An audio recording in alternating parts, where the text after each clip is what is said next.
మా కుటుంబానికి వారికి మద్రాసు నుంచి కూడా బాగా సన్నిహితం.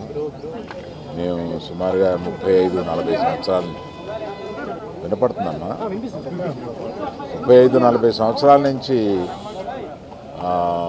మేము కుటుంబాలు కలిసి ఉండేవాళ్ళం. మా నాన్నగారికి ప్రత్యేకంగా కోట శ్రీనివాసరావు గారు అంటే చాలా ఇష్టం. వాళ్ళిద్దరూ కలిపి చాలా సినిమాలు నటించారు. నాకు కోట శ్రీనివాసరావు గారితో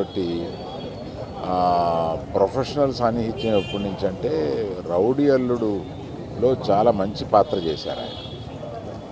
ఆ పాత్ర పోషించిన దగ్గర నుంచి ఆయనకి కూడా కెరీర్లో ఒక మంచి ఇది రావడమే కాకుండా సినిమా కూడా బాగా పోయింది.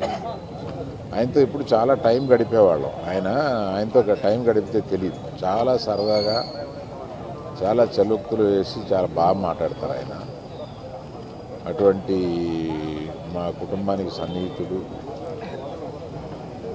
అదే కాకుండా ప్రభాకర్ గారని ఆయన అల్లుడు నా దగ్గర 30 సంవత్సరాలుగా ఉంటున్నారు.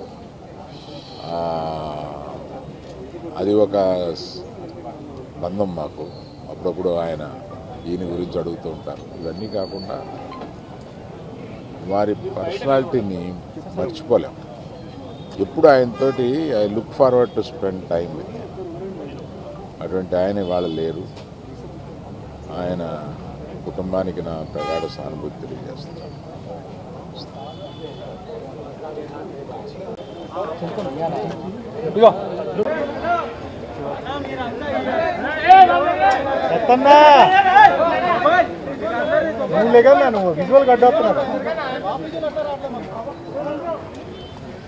గొప్ప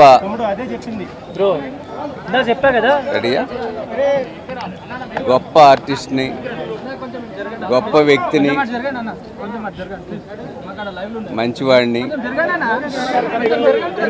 బ్రహ్మాండమైన నటనతోటి ఆంధ్ర ప్రజలకి, అటు తమిళనాడు ప్రజలకి, ఇంకా చాలా లాంగ్వేజెస్లో నటించి ఎంతోమందిని మెప్పించినటువంటి కోట శ్రీనివాసరావు గారు ఈరోజు లేరు అన్న వార్త నిజంగా చాలా బాధాకరం. తెలుగు సినిమా పరిశ్రమ ఒక మంచి నటుడిని కోల్పోయింది. నాకు లాస్ట్లో అల్లరల్లుడు, ప్రెసిడెంట్ గారి పెళ్ళాం ఈ సినిమాల్లో ఎక్స్ట్రాడినరీ పర్ఫార్మెన్స్ చేశారు. అసలు ఆ తెలంగాణ భాష కానీ తను ఏ క్యారెక్టర్ ఇచ్చినా, మైథలాజికల్ క్యారెక్టర్ ఇచ్చినా, సోషల్ ఏది ఇచ్చినా సరే బ్రహ్మాండంగా చేసే వ్యక్తి. నిజంగా సినిమా పరిశ్రమకి, తెలుగు సినిమా పరిశ్రమకి చాలా తీరని లోటు. ఆయన భగవంతుడు ఆయన్ని చల్లగా చూడాలి.